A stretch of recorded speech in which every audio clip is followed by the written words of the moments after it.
தனது பள்ளிக்கு மிக விரைவாக அனுமதி கிடைத்துள்ளதாக தனது எக்ஸ் தள பக்கத்தில் பாராட்டியுள்ளது கவனம் பெற்றுள்ளது. கிராமப்புற குழந்தைகளுக்கு இலவச கல்வி வழங்கும் பள்ளிக்கூட முந்தைய திமுக ஆட்சி காலத்தில் லஞ்சம் கேட்கப்பட்டதாக அவர் பகிரங்கமாக குற்றம் சாட்டியுள்ளது அரசியல் வட்டாரத்தில் பெரும் பரபரப்பை ஏற்படுத்தியுள்ளது.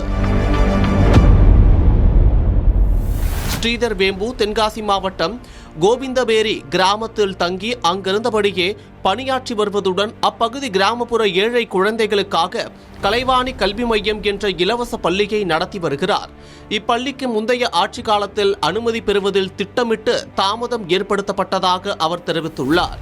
ஏழை குழந்தைகளுக்கு முற்றிலும் இலவசமாக இயங்கும் பள்ளி என்று தெரிந்தும் அதிகாரிகள் குறிப்பிட்ட தொகையை லஞ்சமாக கேட்டதாகவும் பணம் கொடுப்பது மட்டுமே அனுமதி பெற ஒரே வழி என்று தன்னிடம் கூறப்பட்டதாகவும் ஸ்ரீதர் வேம்பு வேதனையுடன் குறிப்பிட்டுள்ளார்.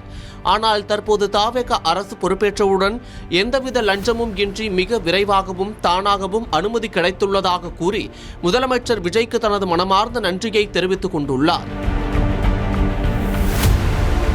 ஸ்ரீதர் வேம்புவின் இந்த பாராட்டுக்கு முக்கிய காரணம் கடந்த வாரம் தமிழ்நாடு பள்ளிக்கல்வித்துறை அமைச்சர் ராஜ்மோகன் பிறப்பித்த உத்தரவுதான்.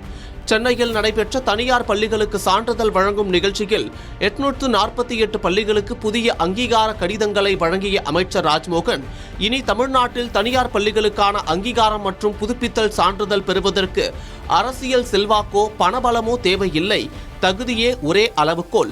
இதற்காக பள்ளிகள் யாருக்கும் ₹1 கூட லஞ்சம் வழங்க வேண்டியதில்லை. அரசியல் தரகர்களோ அல்லது அதிகாரிகளோ பணம் கேட்டால் உடனே புகார் அளிக்கலாம் என தெரிவித்திருந்தார் என்பது குறிப்பிடத்தக்கது. இனி பை மெரிட் ஒன்லி, யாருக்கும் எந்த வகையிலும் ₹1 கூட காசு தர வேண்டாம். By merit only